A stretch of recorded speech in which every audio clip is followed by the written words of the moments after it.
So I'm Alex Montagano, right? Montagano. Montagano. That's right.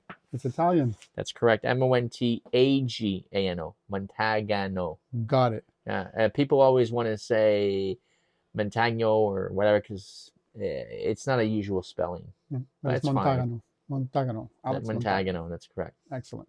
So I mean, I've had a quick run around as you Yes. showed me, and Yes. it's quite amazing. Thank you. What I'm going to do, because I have to do it, we're not going to sit here, for the whole interview. I'm going to want to take the camera and go and take a look at For sure. all the work that you've been doing, which is quite Yes. fascinating. Yes. Well, thank you. I'm honored. I am. So I have to ask you, when did you get into this, and why this? Oh, I've always been fascinated with the hobby, Yeah. train modeling, even when I was a child.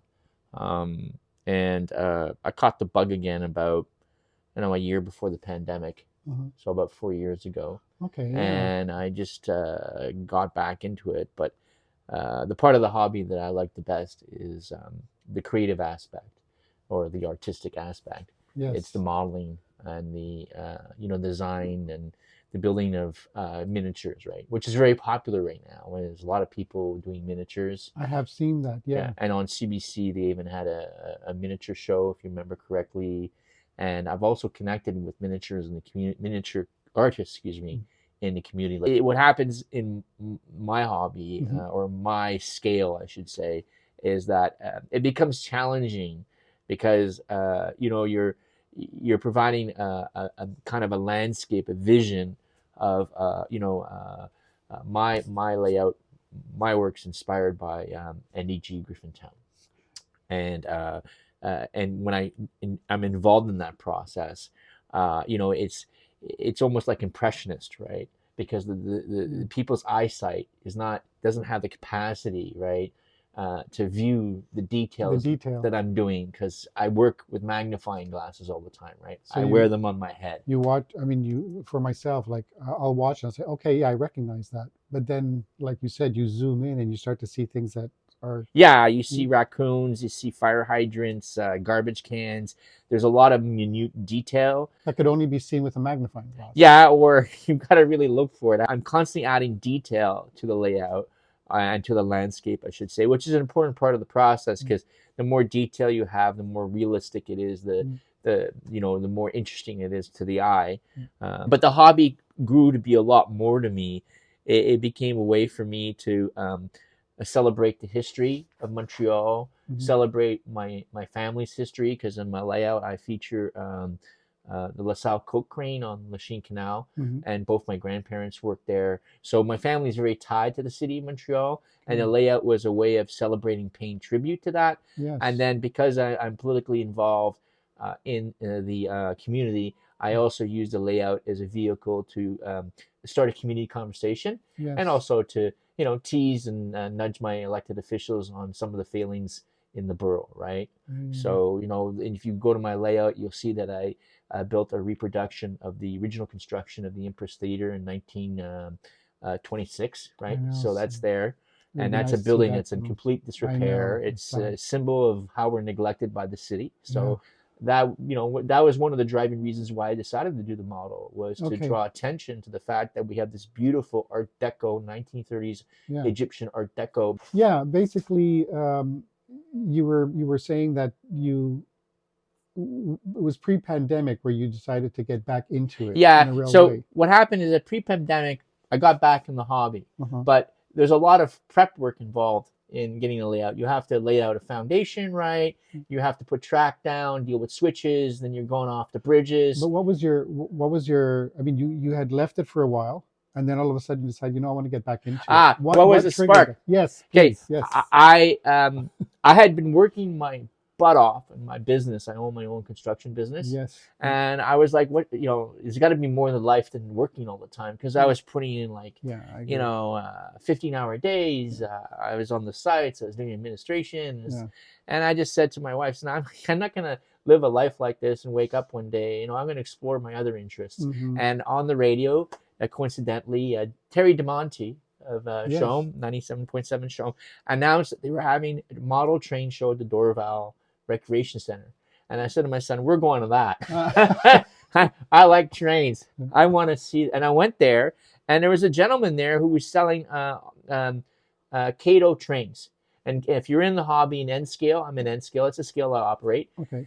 And Cato is like the holy grail Okay. of N scale modeling. The Japanese company, it's like buying Swiss watches. I mean, Seiko watches, right? Okay. Like really like high end, kind of nice stuff, reasonably priced, of course, but Mm. it's the standard, right? Yeah. So I said, "Oh, I gotta buy this." So I bought stuff from him, and then I went to see him at his house, and he sold me a bunch of Cato track, which I wasn't planning to buy, but I bought it. It's okay. I got my track and my switches, and I don't like track work. Hmm. And I always get killed in track work because I don't enjoy that part. It's very the mechanical part of the hobby. And Cato just snaps together. It's almost like Lego. So it saved me a lot of time on the track work. And I was able to move very quickly Okay. into the modeling, the artistic, the more creative side. The modeling of buildings, buildings inspired by existing N.D.G buildings. No And, steam was lost. excuse me? No steam was lost. Exactly. I didn't get discouraged in the beginning phases. But even so, it took me about a year to really get to a position where I am now, where I look at the layout, it's there, it exists, and I say, well, how can I change it? What more can I add to it? What extra N.D.G flavor can I, Mhm. bring to the table, right? Or Griffintown for that matter. Mm. So my latest project, which I finished this recently, lit it up for you, is the Encore Records. Yes. Yeah.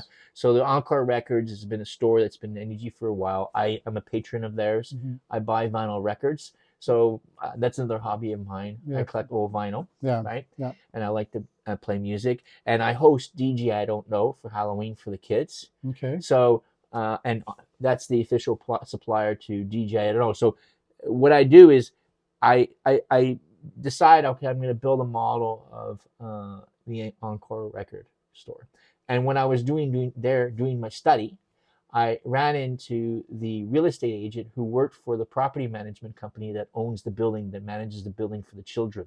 Okay. And he was starting telling me the history about it. Okay. So what I do is when I'm finished the building and I, announce or I deliver it or present it to the public through social media, Right. I like to wrap a story around it. Like, for example, I did Transo, Yes. and just as I did the Transo model, Steve Ortina reached out to me and asked me if I would build a model of Transo. And I don't sell these, right? Mm. It's like it's like an artistic thing, right? Yes. Does Yes. it inspire me? Does it grab my attention? Mm. As an artist, I'm sure you can appreciate that, Yes. right? Definitely. Yeah, like what's the subject matter? Is it something that interests you? Does it inspire you? And it inspired me. And then I did build a model. And then I called him and asked him, okay, I need the story now. And he told me the story of Transo. And it's this amazing community story about his great uncle who opened the store in a part of town. What was it called? It's where they had to demolish the town for the Carey Expressway. Minto. There's a Minto. neighborhood called Minto. Wow. Then it's gone. It's no longer anywhere because they destroyed it when they built the Carey Expressway. There's a lot of Italians that were there. And then the store moved down to Upper Lachine Road. And it was, and the reason why they called it Transo, it was never called Transo in the beginning. The uncle owned the store. What happens was that a lot of the patrons are French Canadians. And back in that time, when you were asking for product, you would ask for 30 sous. Transu. Transu, Okay. Transo. Okay. And the Italians that, the newly arrived Transo. Italians in here, Yeah, they didn't hear Transu. Transu, they heard It's Transo. not Transu. It's So Transu. they call them Transo. That's excellent. Because Yeah, back that's in those great. days, Transu wasn't really Transu, it was 25 sous. It was 25 cents our currency because it was an old expression from Old French. Yeah. Because when the English colonized Quebec, Yeah. Yeah. 30 cents French Canadian money was 25 cents English money. So they call it 30 sous. Oh, Really wow. complicated. Amazing. Yeah, and then he told us a story. great. And then not only did he tell me this amazing story about the history of Transo and how it, moved through the community and the old community in Minto that was destroyed because of the Carey Expressway, but they were retiring. Mhm. Steve and Rob, who operate the store, and they were passing the torch onto a new generation, new owners. Mhm. And it was a great opportunity for me not only to tell the story of Transo, but also to introduce the new owners and their plans for the store, right? So it was a great community exercise. It was awesome. And I did the same thing for um, the tavern. Yes. So I did the tavern during the pandemic. Okay. So everything was shut down. Mm-hmm. So tavern was really the first model I did that what's an expression of N.D.G? And the tavern sign to me is like, it screams N.D.G, right? The green sign tavern. And I built that, and I sent a photo to tavern. This is you know the restaurant in Monkland, right? Tavern. Yeah, tavern. It's close to the old orchard. Exactly. And I sent an email to the manager. Said I want to talk to the owner. I built this model, and I want to know. That's the what I wanted tavern to story. ask you. I wanted to ask you Yes. when you're going to do the model. Right. What steps do you have to take to be able to do that? You take pictures. I believe it or not, I started with Google Maps. Okay. Yeah, and Google Maps gives you the capacity to look at the building over the years. You can go back. I don't know if you ever used that feature, No, but you can like go up and historical. choose a year. Yeah. Oh no, I Because never because they've been taking photos year after year after year. There's Oh. actually a historical photo record online on Google Maps. So That's I go through the interesting. historical record that is available through the Google Maps Okay. application. But I do visit, and I take photos. But it's what's more important than taking photos is to see it with my own eyes. And you sketch it. I do not sketch. I don't do sketch work. So how I do do you- take photos. Yeah. I print out the photos. Yeah. And then I mock it up directly onto 3D. I almost did DJ, not DJ. 3D modeling software. So I sketch it up right away, and I've got the photo in front of me. I look at the screen, and I'm constantly cross-referencing. And I'll move things around. I'll shrink them up, enlarge them. For example, when I did the LaSalle Coke crane, that was completely scratched. That didn't involve 3D modeling. I got the surveyor plans from Parks Canada, Lachine Canal. Okay, yes. I called them, and they sent it to me. I actually visited it and took a measuring tape and measured scale. just so I could scale it down. Yeah. I measured the width and the depth, and I took a photograph, and based on the width and depth, I was able to interpolate the height right from a photograph. So that's how I did it with the LaSalle Coke crane. Do I make mistakes? Sure, but all artists' renderings are Well, no, that's part. that's part of the artistic it's their process, impressions yeah. of the Yeah. actual prototype, right? Yeah. So but the most intensive study I did was for the Empress Theater. I got the actual original architectural plans Through the Google historical. No. I got these through Scott McLeod. Okay. He's a fellow artist who participates in the N.D.G art help like I've yourself. interviewed him. Yeah. Yes. So I asked him, "Do you have the plans for the Empress?" And he had them. So I got them, and I was able to look at them. I visited the Empress on several occasions. I started building the model and got frustrated. Were you Right. able to go inside? No. Right? You're not No, allowed. I'm not inside. I started building the model based on my original study, and this sometimes I do this as well. Like for example, I did that with Encore. I had finished it. I didn't feel comfortable with it, Okay. so I went back and visited again. Yes. I took more photos. Why? Because you felt there was something missing. I thought there was something missing. Yeah. Okay. I didn't feel comfortable with it. Okay. Yeah, but I'm making compromises all the time, right? Because the medium is very challenging. It's very small. I also include LED lighting in my models, right? Yes. So I have to make compromises. And then what happens in N.D.G is that you model a building, but even though the scale is very small, the world is a very large place. Does that make any sense? Yeah. So I have to take slices, Mm-hmm. right? I can't I do slices. I don't do because there's sometimes you get buildings that are like, for example, the Encore Records building. I only took a slice of it. Like there's 2-3 buildings, they're all hooked up together and they have the same style, right? I could just reproduce it, but then I can't fit it on my layout. There's no space for it. Kudos for you for being involved in all of Right. this. Oh, you want to have some fun? No. Yeah, of course. I don't like. I don't. Of course you do. I'm not sure. I like that. This is my wanna have some fun, latest city prank. Have you seen this? No. So the city came out with a box DVD. You ever hear about that? The box when you buy a house. Yeah, they no, when you come and you have a baby in Montreal, right? They created this box giving you baby. You heard about this? No. They have like these things they give to young families with babies, No, which I thought was ridiculous. Which says my age. Right? Yeah, I think it's ridiculous because to me it's just a PR exercise, right? If you want families to come and live in Montreal, right? Yeah. You provide quality services, nice parks, right? Yeah. You focus on those instruments, right? Exactly. You don't focus on a box with a bunch of like baby items in it. So to poke fun at the city, I made my own version. I call it the Montreal Baby Bucket. Welcome, baby. Do you want to see what's inside the baby bucket? Yes, I do. Do Okay, now. let's see here. It comes with detour signs, right? Very important for babies to learn how to deal in Montreal with all the construction, right? It's an important educational process. So it comes with the cones, of course, right?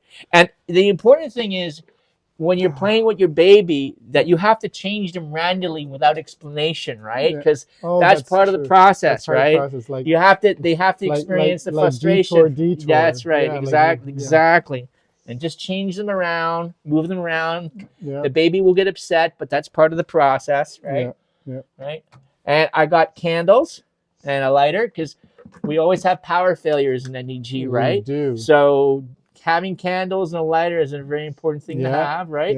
Someone suggested that I change the design of these cones here, the Montreal construction cones, excuse me, and make it so it also doubles as a candle. As a Roman candle. Isn't that a great idea? So I think I'm going to do that at some point in time, but not right now. That's interesting. And then I got baby construction hat. And mommy construction hat. Because when you walk at N.D.G streets with all the old trees and the branches, right? There you go. Summerlin's a disaster. It's been blocked off. They opened it up. I thought, okay, great. They did everything, and now it's blocked off again. Garbage bags, because when you go to the park, you need some way to deal with that litter, right? And the bucket, right, doubles as a baby bath during power failures, right? So that's the baby bucket. That is excellent. I love it. And I did a how do you say a spoof, right, with a text like I did a press release. And I can't tell you how much fun I had with this. I was just laughing my head off constantly. So remember I told you I tried to laugh because if I didn't laugh I'd kill somebody. This is one of these opportunities or situations where instead of getting upset at the councillors and the mayor wasting our taxpayers' money on PR stunts of the baby box or what baby need baby, I just said, you know what I'm gonna do? Instead of angrily calling it out for a waste of taxpayers' money and just a silly PR stunt, I'm gonna have fun really good. And laugh at it by creating my own. The cones were made with your 3D baby bucket. Yes, the cones were made with my 3D printer, but the cone design, I did not have to make it. Believe it or not, there's already 3 Montrealers who designed the Montreal traffic cone, and it's available online at free. They have online. We have free 3D sharing websites. So when you make a design, I do the same thing. When I make a design, I share it in the public space. So if somebody needs that, exactly, you grab it and they pull it down. Oh, that's great. So it's a way for artists to help each other, right? Yeah. I would like to take a tour. Yeah, let's go do it. Yeah. Right, and here's my last design. So this is Tinker This. I open it up. Right now, I'm going into my software. You see, so there it is. This is so it's all CAD work. Yeah, all the relief detail, the bricks. Yes. This is what took a lot of time. That's the column on the side, and you see the door. The door to Encore has the square. But also has round columns in the niche like that. You see that detail here in the door entranceway? Yes, yeah. Yeah. As you zoom into it, you could really see that took a while to reproduce. Plans from Parks Canada, they were kind enough to give them to me, and I'm very proud of that model. I didn't use any 3D technology. This is old school, just basically gluing plastic together to create the structure I was looking for. And if you look at it from this angle, you'll see that there's a coal boat stopped in a bassin, right? And you'll see the scoop that goes down and picks up the coal, puts it inside the hopper here, and goes down into a hopper car, and then it's put into coal piles. And back in the day, before hydroelectric power, this is how they produced electricity, is by burning coal. Yeah. And the other byproduct of burning coal is they created sour gas. And sour gas was what natural gas is today. It predates natural gas, right? So that's how they cooked on sour gas, and they lit their lights in their homes sour gas. Okay. If you go work on older Westmount homes, which I've do because I'm a general contractor, you can actually find the small little old pipes in the walls that fed sour gas to all the lights in the house. Okay, that's interesting. I didn't know that. I did not know that the burn off was sour gas. Yeah. Well, the main purpose of the plant was to produce sour gas. It wasn't to produce electricity. Electricity came down, I believe, further down the road. Behind the Five Roses building, if you come a little closer down Lachine Canal, you'll see the Basque Bridge that's located down in Ville Saint Pierre. Mm-hmm. Behind it, you have the Guaranteed Milk Bottle. You have Chalet Barbecue. And then that bridge is the Basque Bridge over Lachine Canal. It goes up and down. It's a drawbridge. Because back in the day, remember, all the bridges over Lachine were either drawbridges, they went up and down, or they were swing bridges. Yeah. They turned on an access so the boats could pass, right? That's right, yeah. So you have the Guaranteed Milk Bottle, CG80 800. The reason why I posted the CG80 800 sign is because I find they're very supportive of the community. They report on local issues. So you have Tavern, of course. The disco lights, that's from Typhoon. And had a lot of fun with that. There's the disco lights. There's the red umbrellas that you find at Typhoon. If you zoom in, there's tables and people are sitting down and having some drinks. Oh wow! It's like really. But yeah, this is part of the detail that's missed, right? Yeah. Wow, it's true. And if you go back here, yeah, there's a lot of detail here. Yeah. Wow. And then the Auditoire Saint-Joseph. What happened with the Auditoire Saint-Joseph? There's a backstory to that. Before the Auditoire Saint-Joseph, I had the cross. Right? Yes. But people complained to me that you can't see the cross from N.D.G. Griffintown. And the complaints, they became a little, how do you say, tiresome. Mm-hmm. And I said, okay, all right, I'll build the oratory. And the oratory, I built it with the assistance of 3D technology. A lot of the components are designed by myself, but it's really, the oratory is really a combination of 3D printing, 3D design, and old school techniques, because there's styrofoam in there's wood. I'm telling you, I threw everything at it because it was a very, very challenging model, and I had to really dig very, very deep in my creative juices to make it happen. That's a huge piece of property too. Yeah. I mean, that's just part of it. Yeah, and not only that, but it's small for N scale. It should be much bigger. Yeah. But I had to make it smaller because it wouldn't fit, and if I made it bigger, it would just overpower the whole layout. Nobody would notice anything else. Yes, you're right. So, and then you have the Empress, of course, right? That's based on the original 1926 construction. That's it. This I have to get a close up. Yeah, and there's a sign, and you can only get it from the side. That's why I put the mirror, but I have pictures. I'll send you pictures. Okay. So the Cleopatra, the movie Cleopatra, came out after the movie theater's inauguration in 1926. But what I did is I had an old photo of the original configuration, and you see the old car with the red carpet. Yes. That's kind of the car was in the photo. So that was the era. Huh? That's the car of the era. That's correct. That's correct. Yeah. And then I threw in the Oscars and the Egyptian figurines. Yeah.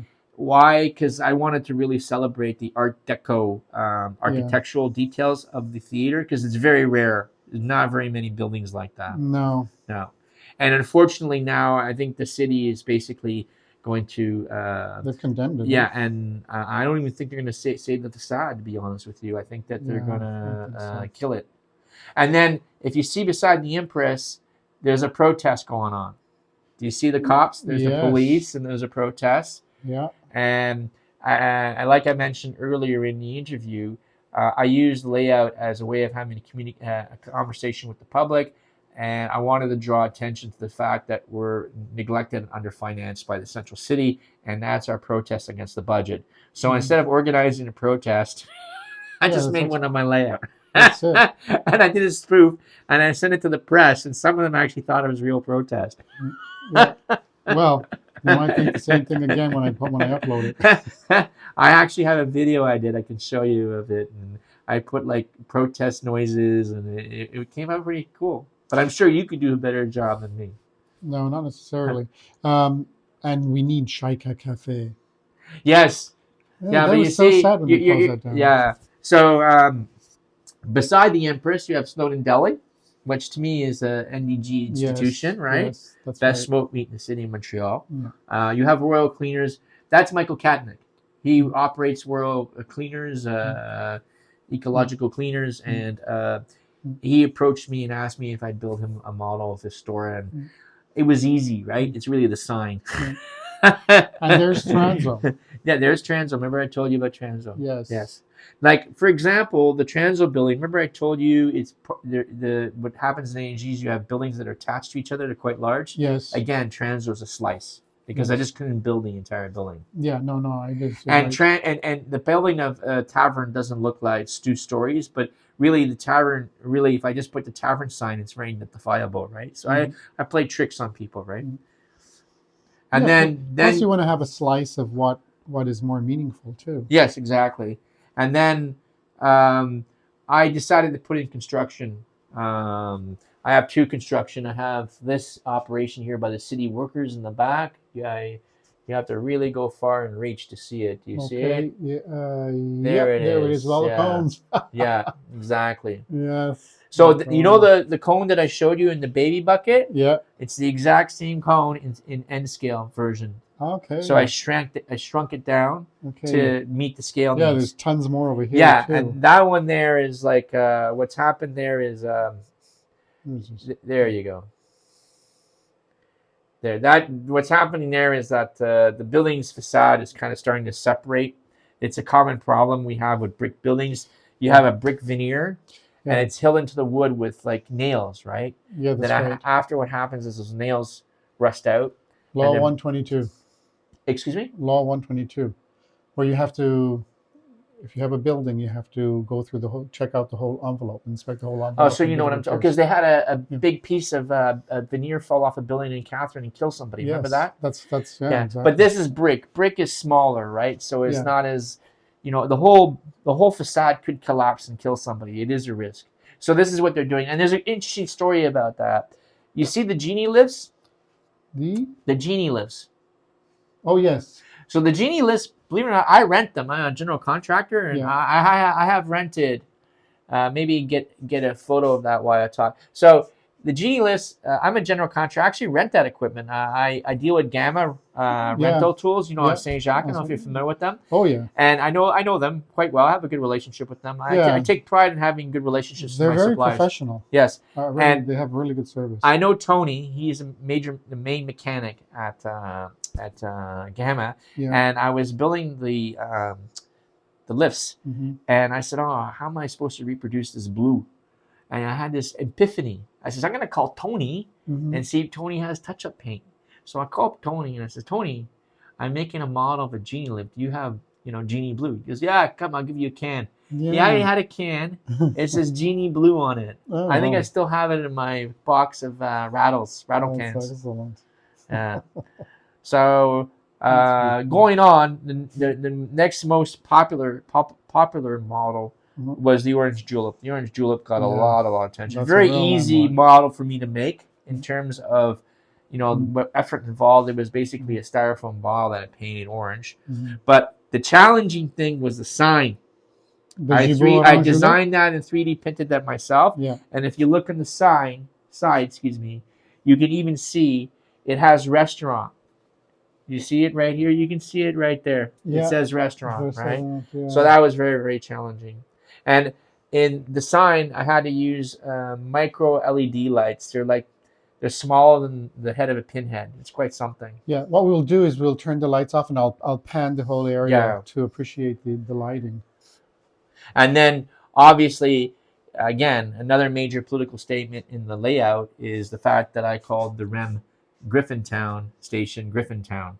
because the city wants to call it Bernard Laundry, right? Oh, So it was my way of poking fun at the city once again, yeah. and not only just poking fun, drawing attention to kind of the whitewashing that happens in the city of Montreal as relates to English Anglophone history, Irish history, right? Right. It's like the authorities always want to sort of impose this cultural ideal what Montreal they think Montreal should be, rather than really celebrating and recognizing its true history. Politics. And the Bourgeois, another in the old port, right? Mm. I don't know if you heard about that. In the old port, it belongs to the Canadian government, right? So they did Bonjour Montreal, and everybody's going, "Where's the high? It's Canada land, Canada right? Why land, is yeah. there's no high here?" Mm. So I said, "Well, I'm putting the high, high, yeah." And then I put little amusing things, like, for example, I have That's a cool, yeah. farmer with sheep, and I have a black sheep in there. That would be me. That's perfect. Yeah. Oh, yeah. And La Mouton Noir. Mm. The reason why Montreal is where it is because of Lachine Rapids. If it wasn't Lachine Rapids, Montreal wouldn't be where it is. Mm. And along the Lachine Canal was the birthplace of industrialization in Canada. Yes. On the shorelines, you had all the plants that started manufacturing things. It's also polluted. It's polluted. It's polluted like hell. For example, this remember I was talking to you about the LaSalle Coke. This is the most contaminated land in all of Canada, is the LaSalle Coke facility, and the city dumps its snow there because they don't want to build on it because it's so toxic. Yes. Mm. Right? My grandfather, my father used to complain that my grandfather, they had plots for the Italians. There's a lot of Italians who worked at LaSalle Coke to build to grow vegetables, and even the Italians stopped growing vegetables there because it was just too polluted. Yeah, let's try the lights off. Now take a little. There we go. Start with here.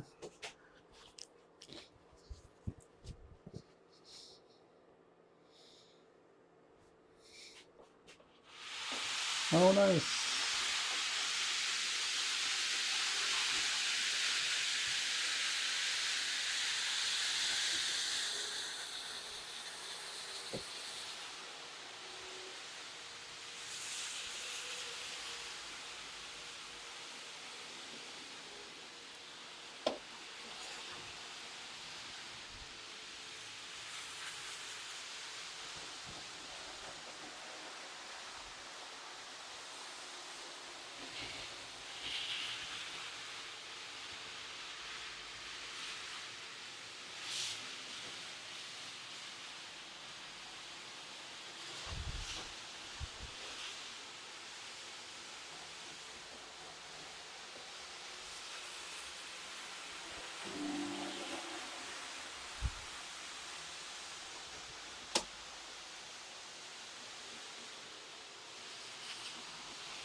My next big vision is to create another. I don't know if I'll ever do it. I don't know if I should tell you about it, because then I'm going to set expectations. I'm going to do it.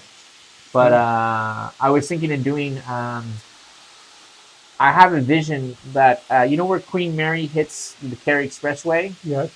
Right. Building a market there because we don't have a market in CD&G. We don't, like a Jean Talon market? Or we don't have market? one. No, exactly. We don't. Eh? Why don't we? We're the most populous borough in the city of Montreal. Yeah, we should. Yeah, so I was thinking of building a model to inspire people with the idea, but that will come later, I guess. So that would look really nice too. What? That would look really nice. Yeah, and it would connect to the west and east side. The Kerry Expressway. It's like this big scar, right? Yeah. And it would bring the neighborhood together.